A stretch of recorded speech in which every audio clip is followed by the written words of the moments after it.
Welcome to Licensed Psychologist Now What? A podcast about the journey psychologists and psychotherapists go through as they reclaim their intuition and unleash their healing gifts while maneuvering getting licensed, life, and making a living. And although this podcast host and many of the guests are mental health professionals, the information provided is not meant to be a substitute for being diagnosed and treated by a licensed mental health, medical, and related professionals, or for supervision and/or consultation purposes. Hello, everyone, and welcome to another episode of Licensed Psychologist Now What? Welcome. I'm so excited. Today I had like a star moment Oh, and and I'll share that because I feel like that's also going to help me ground into the present. I've been following you, Becca. I have no idea how our path collided, if it was via Nisha or I have no idea. But I remember I saw the book that you have, which I have it here. So ah, beautiful. And I was like, I'm in this stage right now of my life. So I was so intrigued by it and the theme and everything. And I've been listening to your podcast. So when I got from your podcast, I guess like PR folks asking for you to be in my podcast, it felt like a star moment. Like, wait, what? Like she wants to be in my podcast? mm, Of course.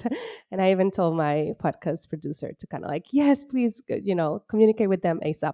So I am so thankful that our path collided. I know things happen for a reason. And I am so excited to have this conversation and to introduce you to my communities and for my community to be able to receive messages to remind them of important things in their lives, roots, ritual, belonging, and all those things that have been taken by so many things. Yeah, we've talked about all the things in other episodes. So that's like my little intro to mm. you. But thank you so much for saying yes. Thank you so much for being here and welcome to the podcast. Thank you so much. I'm happy to be here. Yeah. So to start, if you can share with us, I know I already said your name is Becca and all that, but if you can, Piastrelli, last name, if you can share with us a little bit more about you and your services and all that, but also what do you love the most about? Yeah, so hi. My name is Becca Piastrelli. And what do I do? I'm in such an interesting evolution of what the answer is to that question. But I'm an author. I wrote a book called Root and Ritual: Timeless Ways to Connect to Land, Lineage, Community, and the Self. And I, once upon a time, led retreats around the world. Once upon a time, I gathered women online and in person in this quest to achieve is the wrong word, discover and connect with their own belonging in a world that has really severed us from that sense of being home, that sense of having our roots here and now on the earth. And we're recording this the beginning of winter here in the Northern Hemisphere, where I'm really taking a pause. I have a young child, and I'm in this transition of my identity into mother. And so I'm in this beautiful new discovery phase in which I am going through all the practices and rituals that I wrote about over the last 7 years, the cycle of the last 7 years, to come back to myself in this new iteration. So that's, in a nutshell, you've got me in the cocoon phase of the caterpillar to Mm. butterfly metaphor. Hmm. I guess you and me, we were both, it sounds like pregnant at the same time. Oh my I have gosh, I didn't know that. my second child was born May 2020. Pandemic mothers. Yes. Which Oof. is very different from my first, who's Yeah. 6 now, but it was yeah, so I hear you. I feel like Oof. this is the second cocoon kind of like figuring out Yeah. in many ways. Yeah. Yeah, and figuring out in such a hard time. Yeah, a really isolating pressure cooker time with a lot of unknowns. Gosh, you had your child in May. So, yeah, that was a really Mhm. scary, scary time. Yep. Yeah, it's informed a lot of my work moving forward around loneliness and isolation and belonging in this moment in history. Yeah. Yeah. Yeah, no, I hear you, and it's a journey. I can compare with my oldest in terms of being a mom during that time, 2015, and it was so different. And one of the things that I felt after going into the cocoon, going through my own difficult, what saved me was community, Mm. was meeting. We created a group, we called it Mondays Moms or something like that on Facebook. And it was a group of moms that met at my midwife's office. And then we continue meeting outside in our homes Mondays at 10 Mm. a.m. Sometimes we had popcorn, chocolate, and sparkling wine at that Yeah. time while the kids were on the floor. And that was so healing for me.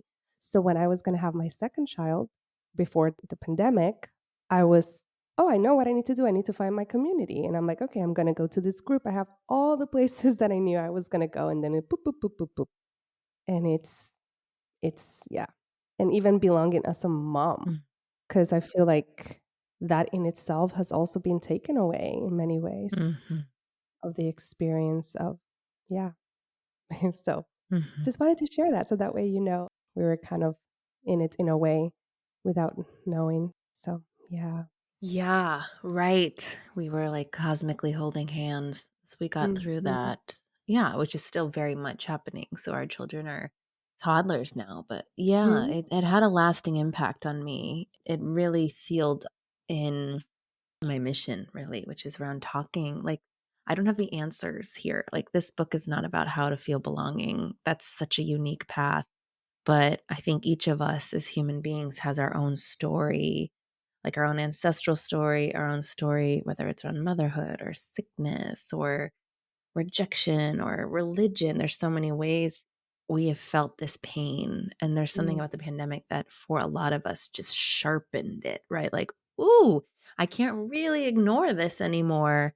And that's what happened to me when all the things were taken away. I got really Ooh, angry yeah. because I was like, I needed that so much and I can't even have that. And I'm being told to just like get through it for the collective. And I understood that for the sake of public health. And then on the other hand, I was like, oh, this is really showing us that we as a culture are missing something and mothers are creating life.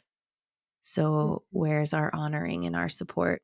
I could talk about that this whole time, but it's a big one, right? It's a big Oh, one. it is. I even have reflected a lot recently on how it was a slap on my face Yeah. because I felt so prepared. I mean, there was a lot of other things went through when I found out I was pregnant, expecting my second, but I was like, okay, if I need my therapist, I know where to find them.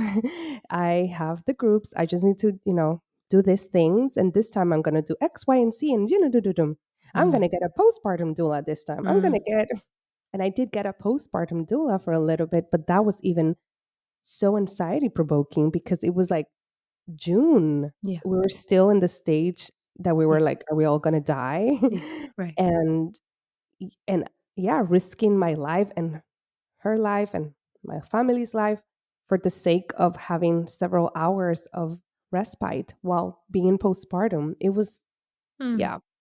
So the anger, I hear you, and the frustration and so many things have been missed. I was listening to one of your episodes about rituals that how as a culture we don't have that many and sometimes then we over focus on, like weddings and baby showers and bridal showers. mm, I was able to have a baby shower right, I think it was the week before everything closed. It was like the yeah. weekend of something 15 in March. But I have friends that they were also pregnant with their first and they had everything planned and everything went out and no wonder when their baby was 6 months, she did like the most biggest Oh, celebration. I'm glad. Yeah, I Yeah, was no, gonna she did. say. Yeah. Yeah, she did the most biggest celebration, like backstage. It was like Good, beautiful, good. beautiful. And she was like, I did not had a baby shower. Nobody was able to come. So I know, I know. Mm, So, I had a baby shower that no one showed up to. oh, Yeah, brutal. A drive-by. Yeah, mm, no one oh, came. Sitting on the pregnant, oh, sitting at the end of my driveway. Yeah, it was brutal. It was a oh, brutal wow. moment. Yeah, and I I know I'm can not only alone. imagine. Yes, Mhm. yes. And those are the things that I know some people will be like, oh, come on, you're still alive. Your child is fine and all that. But we forget how important are those things. Yeah, the rites of passage, being seen as transforming, being celebrated. It's it's not just I want my party and my presence. That has nothing to do with it, actually. It's the witnessing by our community in our major moments. And if the only thing that's lasted are weddings and baby showers, then there's so much pressure on it, like you're saying. Yeah. And it's actually like a human being goes through so many meaningful transitions throughout their life, no matter their gender identity, whether they have children or not. There's just so much that needs to be looked at and honored. And we as a culture need to remember that. Mm-hmm. Yeah. Hmm. Feel like we just jumped in, but Yeah, we it's did. all good. It's all good. It's all good. I like doing that.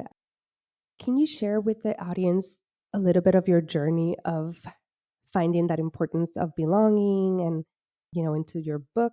Mm. Like what spiked that interest in you? Has that been something that you've always been interested? Well, I didn't have the words for it until probably like maybe 5 or 7 years ago. So I just sort of had that existential ache my whole life. So my sort of shtick that I say is belonging is the onion I've been peeling my entire life, but it's like the universally layered onion. The deeper I go, the more I realize I have to discover about myself and the world around me and the systems I live in and my ancestral stories and all of it. And I'd say the dominating feeling of my childhood experience and then growing up and into like school years and then into college years and then into my 20s was a sense of not belonging, a sense of not feeling at home in my body, Mm, in the natural world, in school, in it just didn't fit. And I found myself just feeling like, oh, I can't get it right. And ultimately, that's me wanting to feel like I've got the seal of approval from the teacher. I've got the unconditional love from the parent. I've got the like all knowing love from the like spiritual deity. There's just so many ways I was seeking it and not getting it. And so my book is really stemmed from my journey and it's my hypothesis. There's so many theories out there about the roots of unbelonging. And mine really mapped to these 4 areas: land, lineage, community, and the self. These are 4 areas that I've really worked at cultivating practices. It's not one fell swoop. It's not one big ritual and you belong.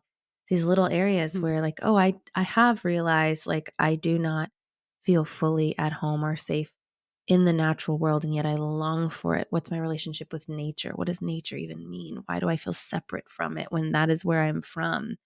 Lineage, that can mean so many things. For me, it was like, oh, I'm living on land my ancestors never called home. Where are my ancestors from? I identify as a white woman in these times of, like racial upheaval. How do I identify in that? And what do I know of my history of harm and of good? Like, what is that story? Do I know the waters that my ancestors drank and the soils they planted their crops? Community, that's the big one. That's a huge one for me and for so many people. The number one question I get is like how to cultivate meaningful adult friendships. I mean, mamas know for real. But yeah, just I never felt like mm, I fit in. I felt like I had to perform to fit in. I was like the popular girl who thought at any day now they're going to realize who I am and going to kick me out. Just couldn't feel at ease in community, particularly female community. And then the self. Oh, that's a many layered onion, which is why there are amazing psychotherapists in the world, which is how can I trust my body as it is? How can I trust my feelings? How can I, work with the parts of myself that feel like they don't deserve to be here? And so the book shares my story, shares in a way that is offering the reader to identify their story. I have journal prompts, I have practices, rituals, recipes to hopefully be of service to another being's journey to understand and cultivate a deeper sense of belonging. mm. Thank you for sharing so many things resonating. Mm. One of the things that's standing out the most for me, and I know for many of my listeners, is that aspect of being rejected, but being pushed away, being not accepted, and being even dragged. My history with my lineage of Africans, Spaniards, and Tainos from Puerto Rico. Mm. like people being dragged out of their lands to work Yeah. on a land that they had no idea. The ones that they were there being like killed and all that. And then these other ones that are coming being like, this is my land. And then I look like this. I am what some people might say, I guess, depending on how I do my hair. If I have it straight, I'm more of that white passing. If I have it curly, I think it brings a little bit more of that. Oh, wait, she has really curly hair. So maybe she's mixed or what is she? Mm. And there's all these aspects of understanding that, of coming back home and then living in I live in LA, and this is not a land that, as far as I know, any of my ancestors live. And also feeling like I'm taking space, I'm taking the space of other people. It's like so complex. Mm. So complex. Even I'm thinking on, I know we're like in winter in LA for winter LA. Well, it's more than in Puerto Rico. Let me just say that. I'm Yeah. wearing a long sleeve shirt, so Yeah. that says a lot. It's like 60 something. Puerto Rico, my parents are there right now and they're like, it's so cold. And I'm like, okay. And they send me the screenshot of the weather, 78. And I'm like, Oh, freezing. yeah, that's super cold. But I remember when I was there, 75 was cold. We would wear a jacket. So also like understanding that in my body being like getting used to now to some seasons when I come from an island in the tropical region that it's like throughout the whole year is kind of the same. So also trying to understand this whole piece of seasons and working, not working, and how does that apply to people from the tropicals? Mm. And oh, so many things. And then moving here to feeling seasons, how is that Mm. impactful to my body? Mm. Yeah, and food here. Yeah. Well, tropical tropical lands have seasons. They're just probably it's like wet and Yeah, dry, yeah, probably. yes. And yeah, it gets a little bit cooler, but things can grow throughout the whole year, and Right. So there's the centering of European seasons right there, which is just a form of like colonial oppression on your way of being, where right. your ancestral way is not four Hmm. seasons, like maybe, winter for your ancestors. I mean, it sounds like you have ancestors from various lands, so there's a lot to work with there. So, like, what does seasonal living feel like to you from an ancestral perspective? From which lands? And then what does it feel like, on lands of Los Angeles now? Yeah, there's a lot to work with, and I'd say tune into what your body wants and knows. I think if you get too into your head, yeah, which is something I don't understand, right? Most of my ancestors are from one place, you know? That's a lot to work with, and I appreciate you sharing that because I know you're not alone in feeling that way, and that's where I always say, like, go to what your body's telling you, you know? I talk a lot about winter, hibernation and wintering over and how, like, my ancestors, like, rested because they just worked a long harvest, and I've had a lot of people and I'll be like, "Hey, Becca, I am the most creatively alive in the winter." Like, I that is when I am like, I don't do anything most of the rest of the year, but I really move my energy in the winter. And I'm like, yeah, it really that's true. How much of this have I been centering European agrarian practices, which is like perpetuating these harmful systems I'm trying to unlearn. So, yeah, it's the many layered onion right there. And it's complex, but each of us has our own way of tuning in. Mm. That what you said, I'm just here in awe, like a big aha, because yeah, I'm seeing it from a very Spaniard colonial way of seeing it, because that was one of the reasons why they love getting to the tropical islands, because in Spain and Europe they were not able to, produce and Make money. They could they make could, money year round. yes, Oy. yeah. Oh, Uh, wow. That's big.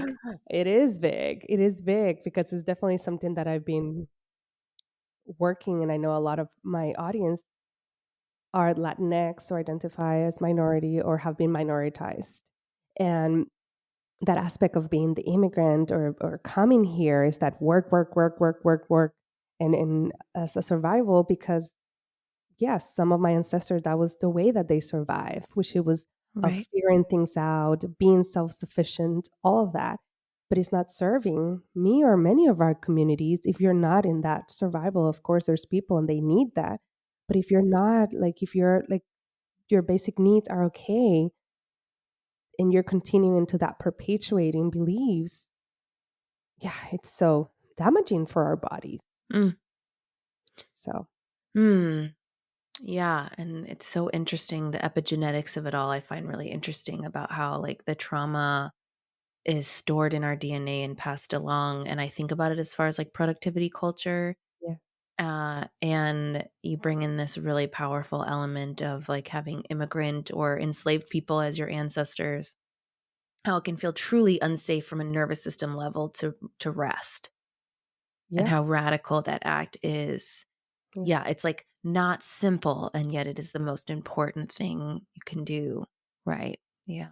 Yes, and to be able to know, oh, I could be doing X, Y, and Z, and that can get me X, Y, and Z, but I'm not. That is a Yeah. big choice A for little bit many of us. griefy, right? The, like, Ooh, grief of saying, "I'm not gonna do that." Like, yes. oof, yeah, the letdown. And Mm. also then the community seeing you as lazy because you Mm. have all these opportunities and you're wasting them. So then feeling this the pressure from even parents, caregivers, neighbors, your community, because that's what the expectation is out there. And there's so many words. There's even a lot of memes about Latina moms, like Sunday at 6 a.m. Come on, wake up and clean up this and that. And it's like, oh my goodness. Right. It's so Yeah. real. Yeah. Yeah, wow, it's a huge paradigm shift, like, we are alive in this time, you know? We are alive in this time where there's there is so much opportunity, and also there is so much burnout, and there's so much more awareness and connection, and our ancestors weren't alive in this time, so to shift the paradigm is like a massive, massive task, and I think sometimes talking about memes on Instagram, it's Mhm. like, "We are the breakers of the wheel, we are the cycle changers," like, okay, well, that's, like, probably a lifetime's worth of work, like, Mm, that's a mhm. big deal, a lot of conversations with ancestors living and dead, like, there's a lot of somatic work we need to do to that's not simply put in, like, a quote gram, right? That's a Yeah. big thing. Yes. And then it becomes the next big to do thing. And if you're not a cycle breaker or you didn't follow Oh. X, Y, and Z, then you're failing even at that. So then you're Oof, and then failing your ancestors. It's like this huge thing. I know. oh, I'm like, we're still gonna make mistakes. And yeah. my that idea also comes from a very savior, even colonial way of seeing like Uh-huh. I am the cycle breaker It's me. versus yeah, it's me.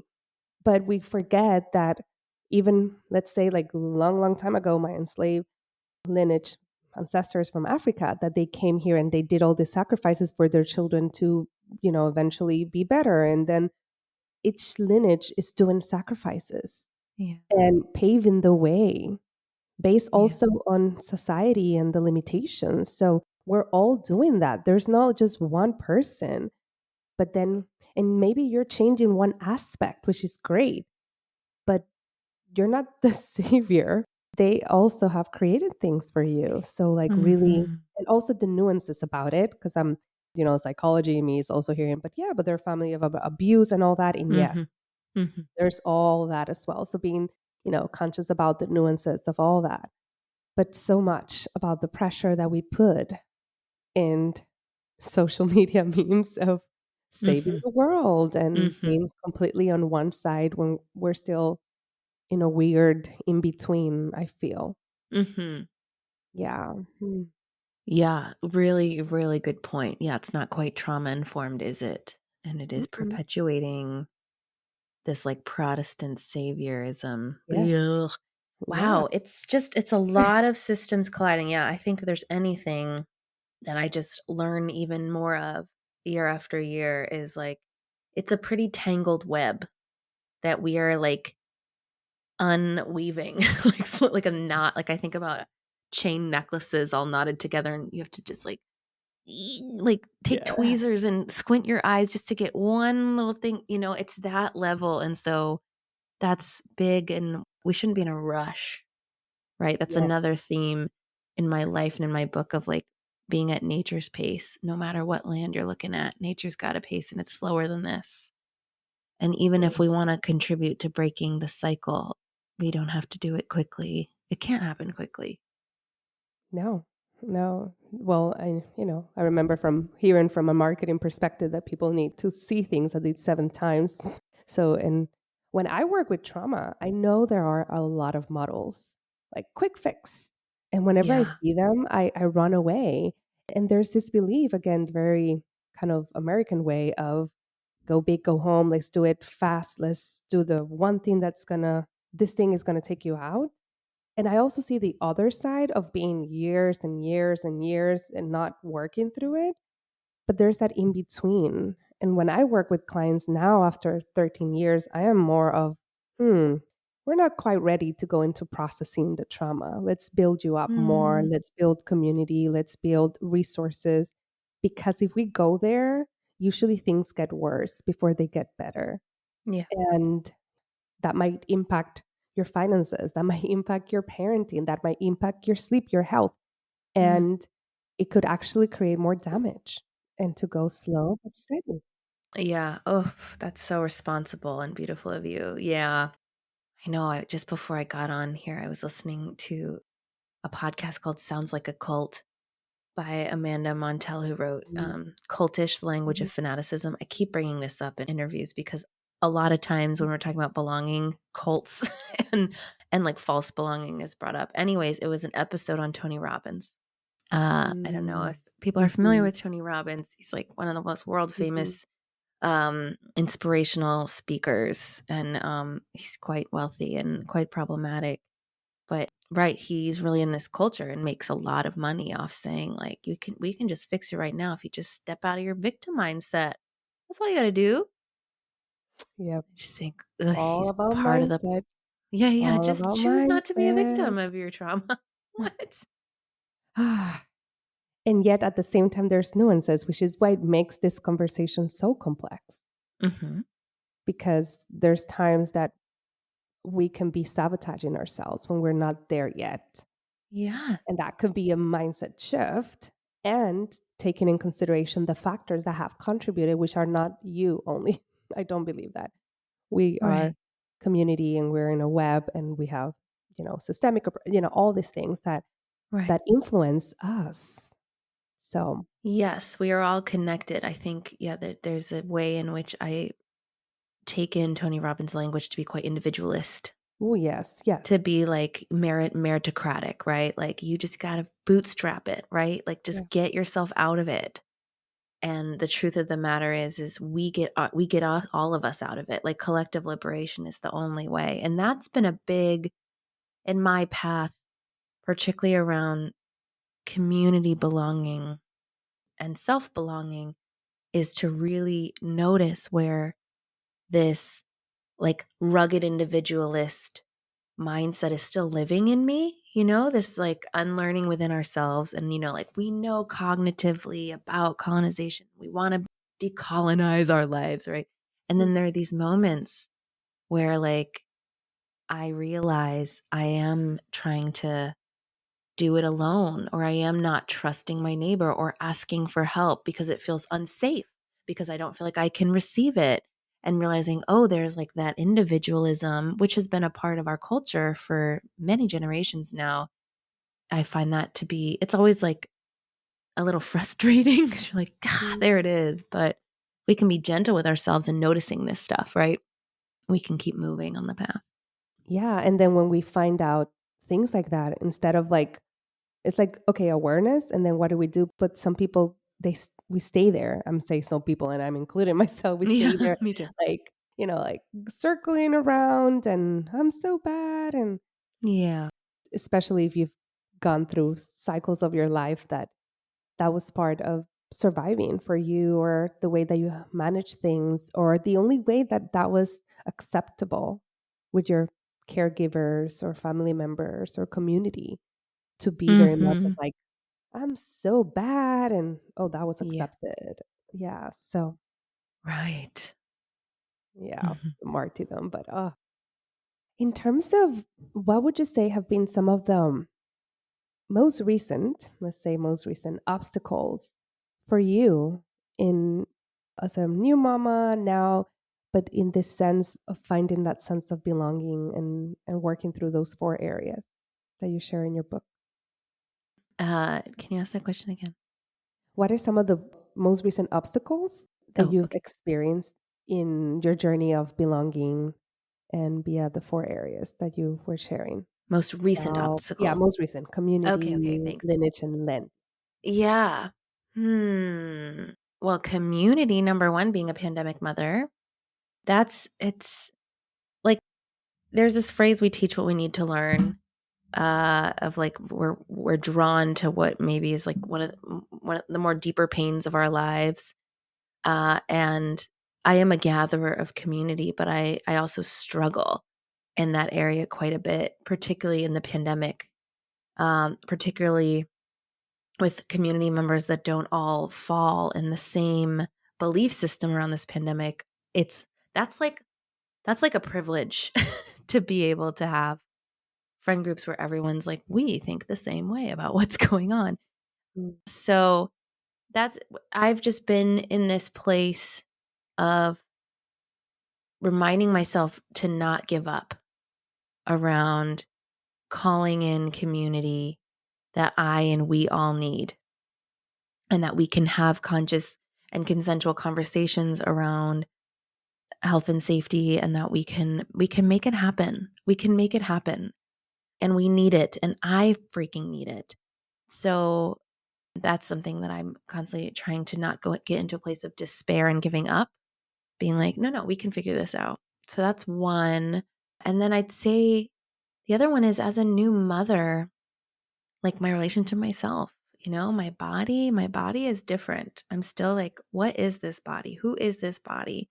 Like, it is the same body that I was born in, which is a freaking miracle. And I look at my child's body and I'm like, you have that body for life. Wow. That body was created in my body. Wow. And so I'm in my body, and like, the cultural story around a woman like me who gave birth 15 months ago is like the snapback, and the, like, getting your body back. And it's like, it didn't go anywhere. It's right here. But really contending with not feeling full body acceptance, because I'm still getting to know her. And also in that postpartum time, especially if you breastfeed, I'm breastfeeding, like, it's constantly in flux, So it's like, I just feel like I'm getting to know a completely new being that's also housing my bones and organs and soul. So it's an interesting, and hormonally, it's so wild, just like the dips and so I keep hearing this term, like, return to yourself or get back to yourself. And I'm like, I think I need to let my old self, I've been talking a lot about the ritualizing of, like, letting go of not just the body I had, but, like, the beliefs I had, the freedom of time I had, and just letting that go so that there isn't pressure to, like, come back to something that no longer is. And it's griefy, and it's a lot of women are afraid of having kids and convince themselves that won't happen to them in order to get themselves to have kids. I was one of them. I was like, "It's not gonna happen to me. It's not gonna happen to me." Right? But it happens, right? It happens. It is a new, I just, like, walked through a portal into a new lifetime. That's how I feel. And it's Mhm, very disorienting, and it's hard. And I'm seeing right now, I really gave myself, I don't know, I'm not sure if I had a harder time than other women, but comparison is a killer. I'm doing it mhm. though. But, like, I've really had to take, it's almost a year and a half since I gave birth, time to be in this messy middle and be like, oh, I am getting to know a new me. Mhm. I'm getting to know Yeah. a new me. And so, yeah, like, touching my body, loving my body, moving in my body, dressing my body, even like cycles are different, and just greeting it as if it's like a new beloved. Mm. I hear you, and it brings so many memories, Mm. which now it's called, I mean, it's that term of matrescence and or matrescence. I know there's different ways to pronounce it, but yeah, with my first, I felt so lost for like almost 2 years and a half, and Oh, thank you for saying that. it was brutal. It was brutal, and part of my journey was that as a psychologist, even though I don't specialize in little ones, but I was trained as a child psychologist, so I was like, I got this. I know there's books and all that, but I got this. And then I felt like not only like the worst mom, but also the worst psychologist because I was not applying what I knew because my body felt so different. It felt everything was new. And this second time, I'm still there ish, but it's different. It's different. I think there was a lot of like, oh, I went through that and I did these resources. But the other part, yeah, I can resonate so much still. My baby, I call her baby. She's a toddler. And last night, first night ever that I put her to sleep and she was standing up screaming and crying. I would go in and out Oh, for like 45 minutes. And I'm like, please don't tell me that you're in a sleep regression of the 18 months. no, no, Cause no, no, no, no, no, no. oh my We're not gonna God, I say it. was, We're not gonna say oh, and then she did not want it to nap, I guess, again with the babysitter. And Oh, I'm like, you were sleeping so good because sleep was the thing that with my son was the hardest. it's So so my brutal. daughter has been easier. But yeah, you're always moms, you're always and caregivers, we're always letting go of lots of plan. Yeah. I was planning, I put her to sleep and I'm like, I'm gonna watch something. I'm gonna, read, take a long shower. And then my husband went out walking. He didn't even take his phone and she was crying. And I was texting him that I saw the phone next to me and I'm like, great, it's gonna be Oh, me, yeah. So yeah, I was almost gonna bring her down because I was hungry. I was eating as well. I didn't have dinner. And I'm like, if she cries one more time, I'm gonna bring her down. And thank God I went and, moved her a little bit and she fell asleep Mm. at almost 9 p.m. But that was like Oh, an hour. brutal. And I was like, ugh, the stages of being a mom is so tough. Mhm. The other piece that really resonated was that aspect that you were talking about community and like how privileged it is to find people that are all sharing your same beliefs and how in a way it feels that we're looking for that. And I say this and I'm also recognizing again the nuances and so many communities that have been hurt by others and that they need this is part of their journey of healing, being recognizing who's safe for them and who isn't. Mm. That is important. And at the same time, sometimes we are then shielding ourselves. If that is not like full danger. Sometimes we're shielding ourselves and not allowing anybody that thinks different is like, okay, canceled out. Yeah. No. And I remember being like, even in my Instagram, I feel like a lot of the people that I had my algorithm was showing me were very much that to the point that I had to like mute a lot of them Yeah. because I was like, this is stressful. I'm going through a lot. And then I come here and all I see is all this cancellation or all this, calling people out. And I'm like, why can't we go back to communicating? And I know sometimes that's needed and there's nuances what I'm saying. And at the same time, some things can be talked and also learning to accept other people's differences. Mm. And neighbors, one of the things that has saved me this time has been where I live. There's the neighbors are very much connected, Mm. and the kids are kind of like the same age with my oldest.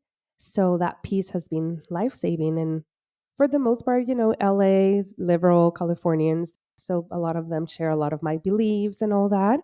But there's things that they don't. And I'm like, it's if it's something that is not life threatening or it's like hurting me or my kids, I'm like, we have to learn to talk about differences Mhm. and accept one another. Mhm.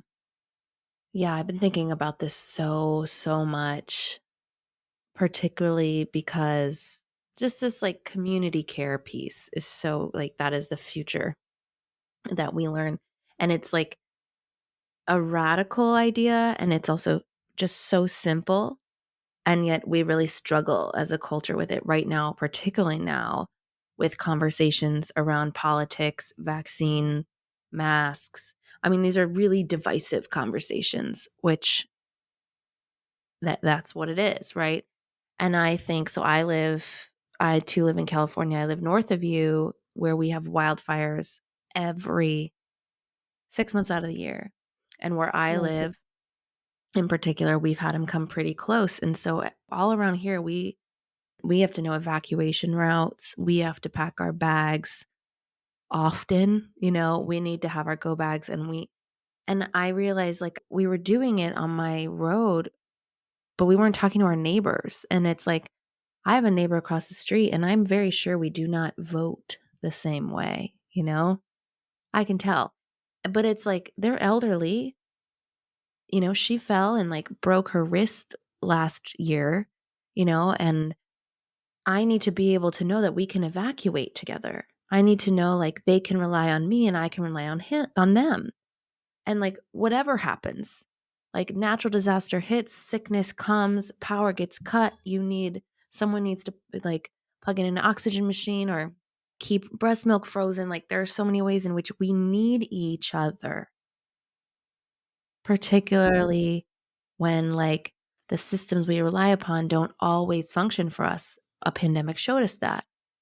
And unfortunately, the pandemic did something to us where it's quite divisive. And I really think the only way out of this is to return to each other. And that's why I'm heartened by this sort of reverse of cancel culture. I'm hopeful it doesn't turn into, harmful behavior, saying yes to harmful behavior. But I do think it's collectively a lot of us realizing like that this is the opposite of community care. So I'm engaged yeah, in that because that's hard, right? That's hard if, you and your neighbor do not see eye to eye. But like if someone's house is burning, of course you're going to help them out. If someone yeah, has a baby, you're going to bring them a casserole. Like these are the things we need to do for each other. And if you're listening or watching and you're like, damn, I really do want to do that and I'm not doing that, great. This is your invitation to begin again. Like who had a baby, who's sick, who needs help, be there for them. It doesn't actually take that much time. And it's like a muscle. We right, just got to get it stronger. right. Oof. Oh, this is a topic that is so dear to my heart. And I've been wanting to talk a little bit more. And in many ways, I felt even afraid of being canceled if I Oh, would same. With bring, this book launch, yeah, same. yeah. It's like this fear of if I share some beliefs that are a little bit against the current that I'm, the bubble that I am, or, you know, am I going to be canceled? But anyhow, Yeah, that's real. it, yeah, which then really touches on the fear of not belonging. But Oh, that's the ah, root, baby. That's the yeah, root. Will I be kicked out of the clan, the tribe, and I'll be alone and the saber-toothed tiger will come and eat me? yep, It's yep, real. It's yep, primal. yes. Oh, I feel like I can talk and talk and talk, but as we're getting closer to our end, what is a message that you have for someone that is in the journey of wanting to create more rituals or feel like they belong? Well, I'd say if you're working with my book, there are 4 areas: land, lineage, community, the self, and just start with the one that calls to you first, because there's usually one. Like if you're asking me right now, it would be community. But if you'd asked me 6 months ago, it would have been self. And just like do some bibliomancy, open it up to like the practice and just do that one. Now, if you haven't buy my book, because I'm not going to be that person that just says buy my book, that's so lame. Um, I'd say get outside, put your phone down, delete Instagram or whatever app it is, TikTok, whatever it is, delete it for a day, leave your phone at home and just go outside and breathe. Hmm. Look up, look out, look down, look to the left, look to the right, breathe again. Orient yourself to being out of like the 4 walls and ceiling of whatever dwelling you're in and just start there. I'm not going to tell you what to write. I'm not going to tell you what to say, what to do, and how long. Just start there. Hmm. Thank you for that. Thank you. Mm. So, as we're moving into the fire round questions, so just basically complete the sentence. Okay. My unique and special gift is I'm a really powerful listener. I am reclaiming. My wildness.